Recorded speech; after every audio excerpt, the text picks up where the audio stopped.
Hello everyone and welcome to another episode of Quick Reviews. The show that where I show the books that I get every week and I give you my thoughts on them. Uh, I do a quick review. Uh, so before we get to the books that I got this past week, I'll update.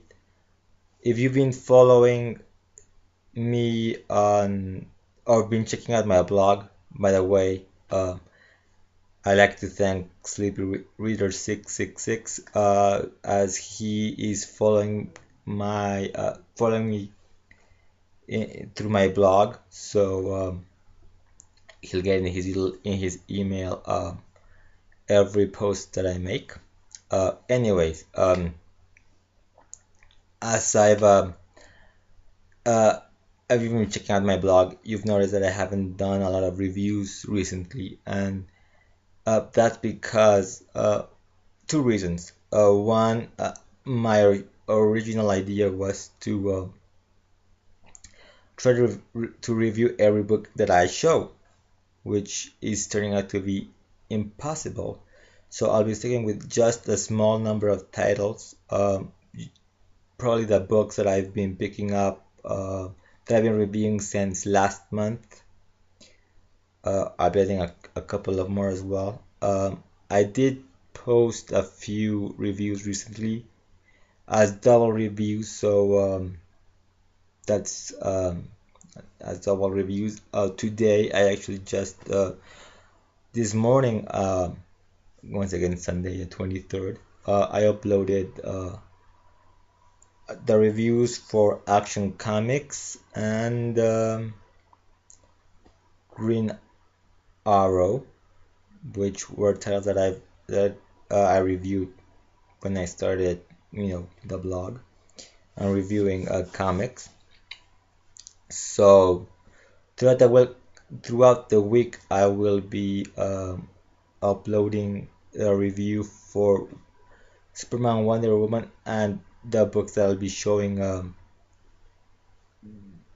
right right now, as they are titles that I've reviewed all of them in the past. So those will be continue. So I won't be adding any more like Green Lantern Red Arrow, uh, Green Lantern Red Lantern, sorry, um, which came out 2 weeks ago. That book didn't make the cut, um, which would have been a very interesting double review, by the way, because that would be a double review default. The other reason uh, that I haven't been able to put up a lot of reviews is because I've been working on um, a short story this past week, and that's been taking a bit of my time as well, at least my writing time. Um, but I'll definitely try to get all the reviews up this week that I have planned. So follow me on Twitter, and every time a review goes up, I usually announce it over there. It usually, gets immediately posted on Twitter. Um, every every upload that I make in the blog. So, anyways, I'm going on for almost 5 minutes now. 4 minutes past. So let's get to the books. First up, Supergirl number 28. So this is where Supergirl gets the Red Lantern ring, but it doesn't happen until the end. So basically, the story pretty much sets up that particular moment, and it's the third part of the Lobo story, and it's pretty much Lobo's fault that the ring comes to Supergirl. Um, Last issue, um, they got into a fight when Lobo invaded the block, uh, the block, and and this is just pretty much a Supergirl Lobo fight, and um, it's pretty much Lobo. Uh, you know, Supergirl is very frustrated at this particular moment. So you have Lobo pretty much uh, throwing more wood into the fire as he keeps taunting her, and Supergirl keeps getting angrier and angrier to the point where Dr. Veritas has to teleport them out of the block back into the surface to continue their fight because um, they would pretty much destroy the facility. And Lobo expected that to actually happen. Once they're back on the surface, Lobo tries to calm Supergirl down, but she just she's pretty much, you know, full of rage by then, completely blinded by it, and that attracts the Red Lantern ring. Uh, so, it's Lobo's fault the ring comes to her. And if things were different, pretty sure the ring would just continue on its way. But it popped up at that exact heated moment. So now we have Supergirl, Red Lantern.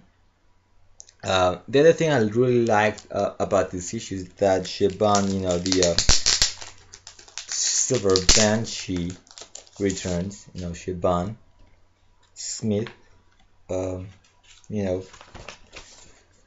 returns. And by the way, this is a great panel. And so it's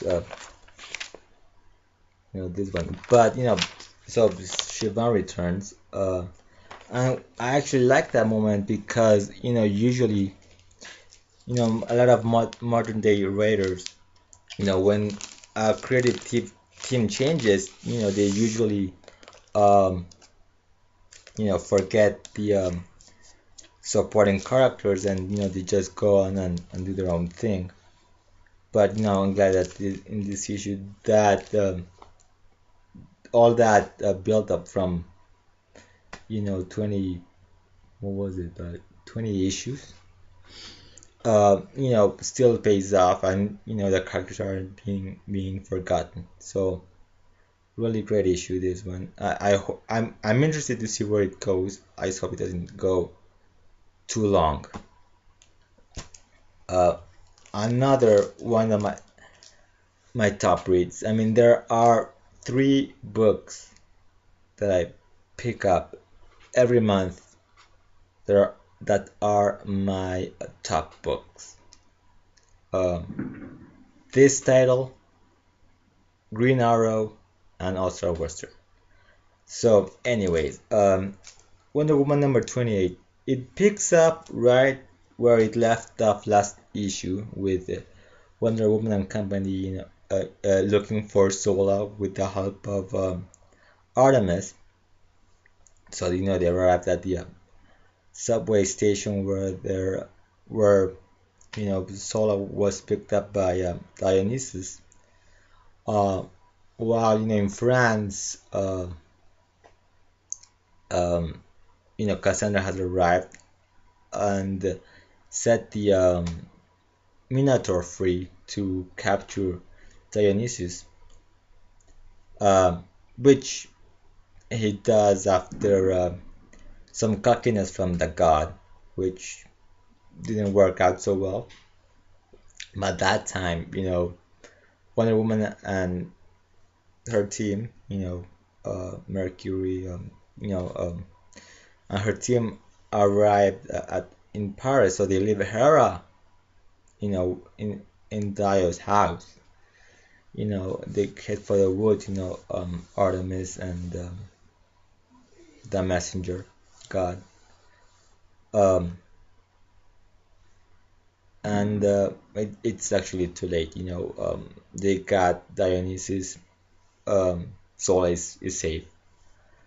And there's this one moment where the Minotaur and Wonder Woman see each other, and there's a recognition because back in the Zero issue, we found out that when she was a kid, Wonder Woman fought and defeated the Minotaur and spared his life. So Cliff Chang's art, is just so amazing as well. That it's so subtle at times, so subtle.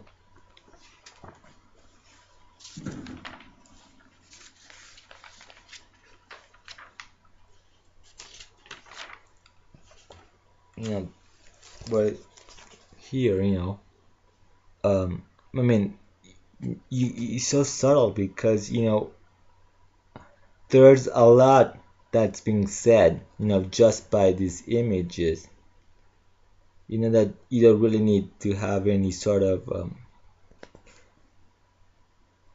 some sort of caption or whatever. I mean, just great art. I mean,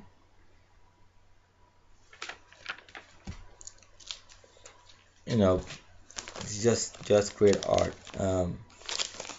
Where you just have the art, and while the writer has some stuff going on, the art adds a little more to the scene.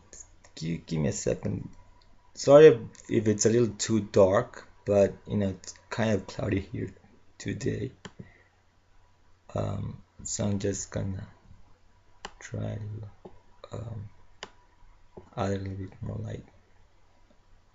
Okay, so anyway, so great issue, and it's just building up to the end of this run by Azzarello and Chang. Now that we found that sometime later this year they will be ending their run on the title.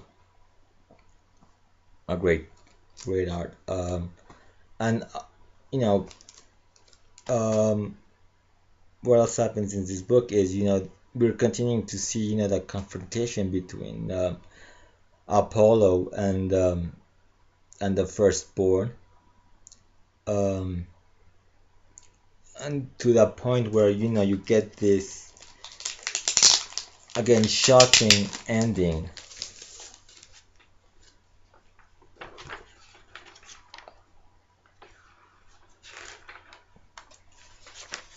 As Olympus kind of, or at least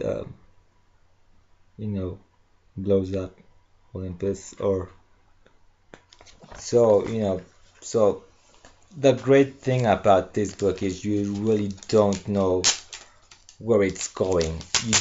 This isn't a predictable story by any means, and I like the unpredictability of books, where you think the book might go to where the writer, you think he might go in one direction, but he goes in a completely different direction. And this book has it, Green Arrow has it, even All-Star Western has it. So that's why these are books that are just my top 3 mainstream books so far.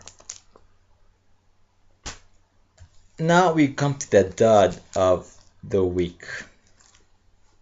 Justice League number 28. I mean, the story was great, it was fun. The art by Ivan Reis and Joe Prado, fantastic. But quite honestly, a pointless story. I've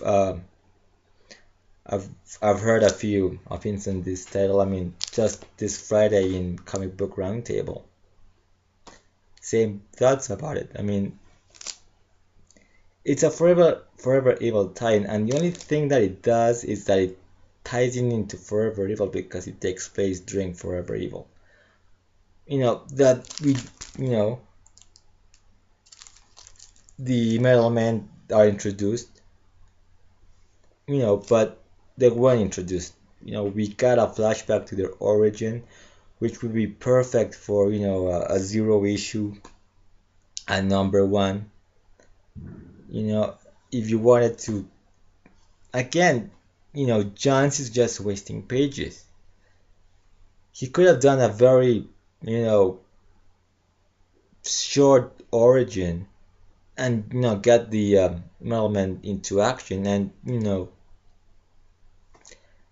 but he doesn't. So we just get this huge flashback origin that doesn't even make sense because by the end, the Metal Men are destroyed. Yet, Platinum shows up.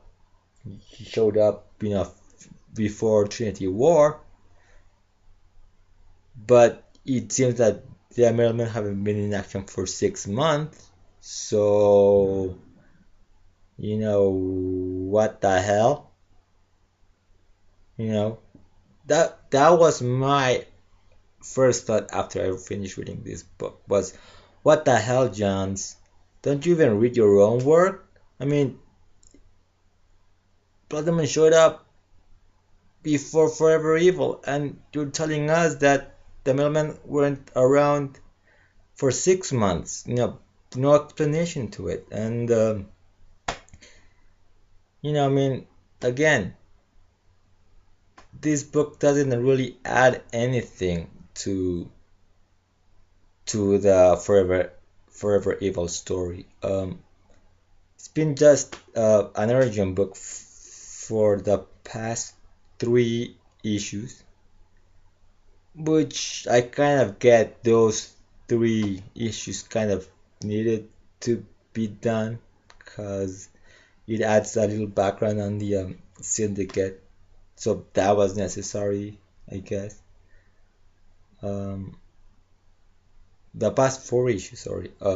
Last issue was, the Cyborg 2.0, which again, I thought it was a bit of a waste. So, this is just filler material, to be honest with you. I'm just reading, been reading, his Geoff Johns' run on Justice Society of America, which was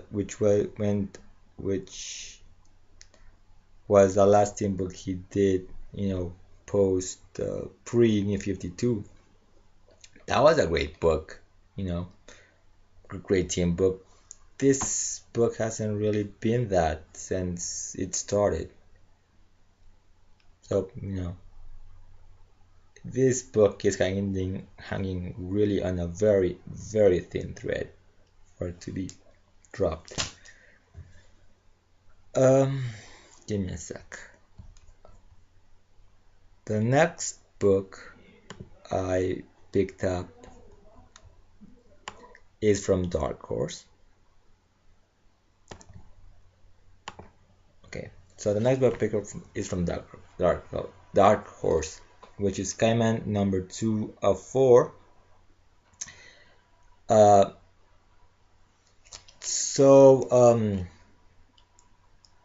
The story moves on. Last issue we got the origin and the debut of the new Skyman. This issue picks up 63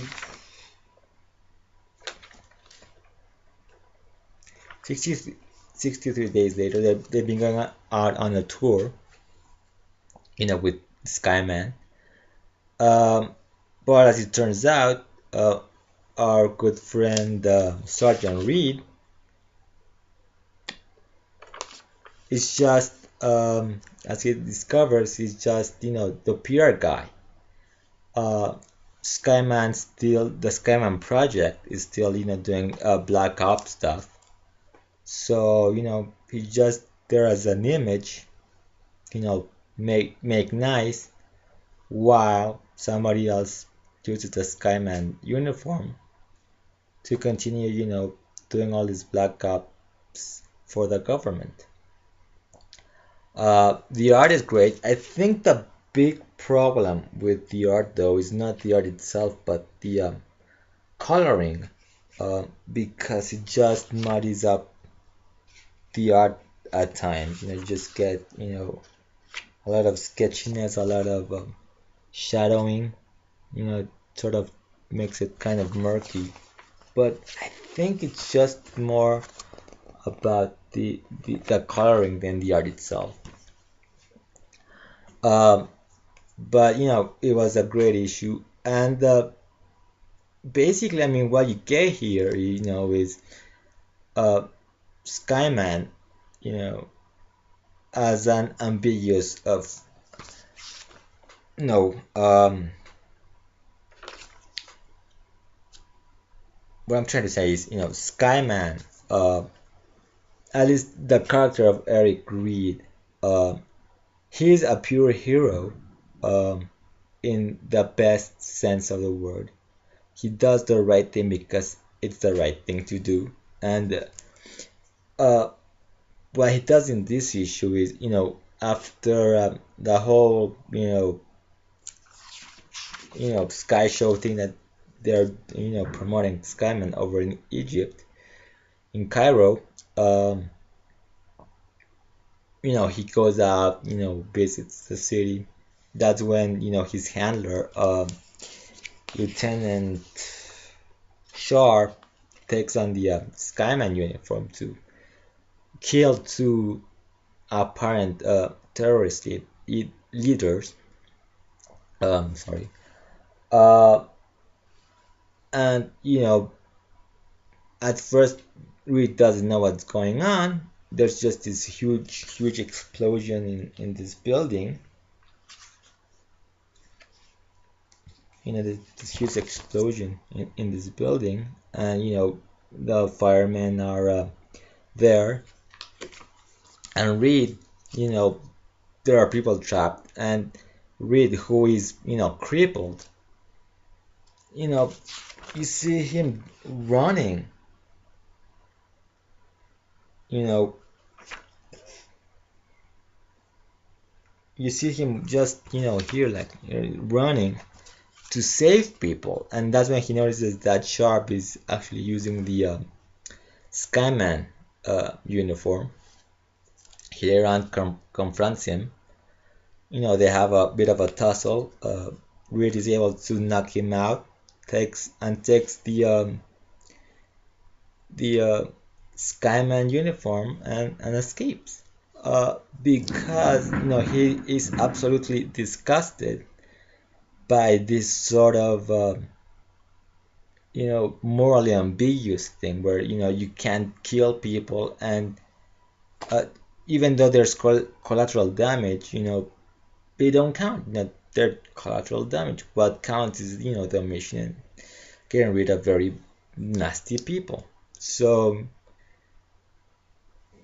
here you have in Reed, you have a very pure hero in every sense of the word. That type of things you found back in the Silver Age and the Golden Age. Just guys wearing colorful costumes doing the right thing because it's the right thing to do, doing things that, and so I've been definitely enjoying this one, so I'll continue with it.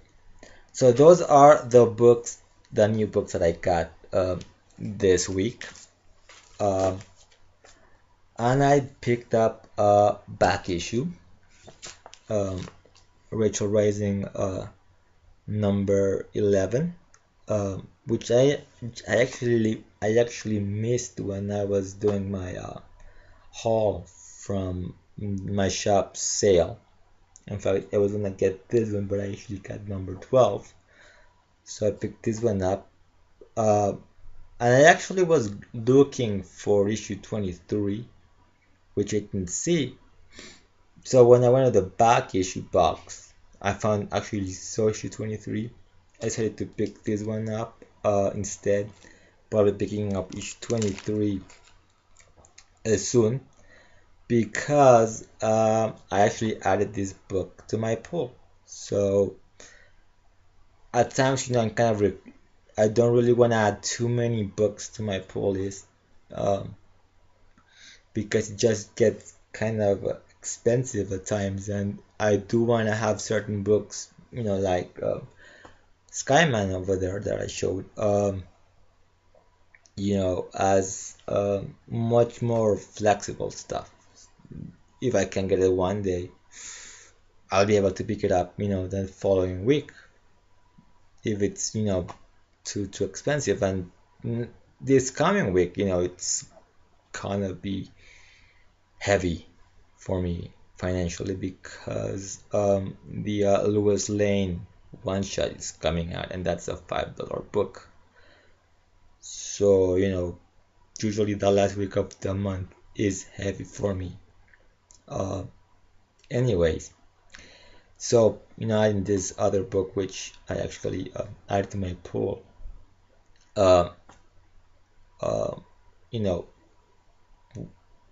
when the when my shop sent me the list for the new titles they were getting, I saved that one up there. So yeah. So anyway, electronic number 11, and I'm actually going digital for the earlier issues, and I really don't like the digital. I prefer getting the books themselves, but only way I could get to read those back issues without having to spend a lot of money on this book right now, because like I said, this book somehow it's gotten hot even though a lot of people aren't reading it.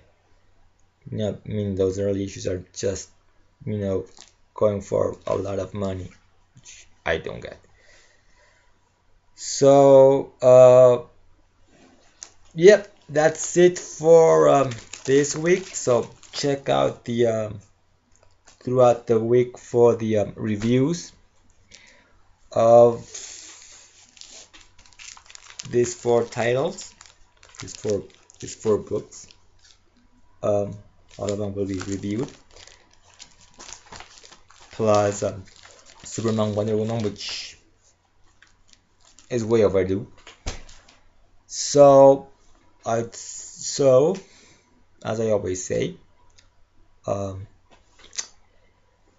until next time, keep smiling.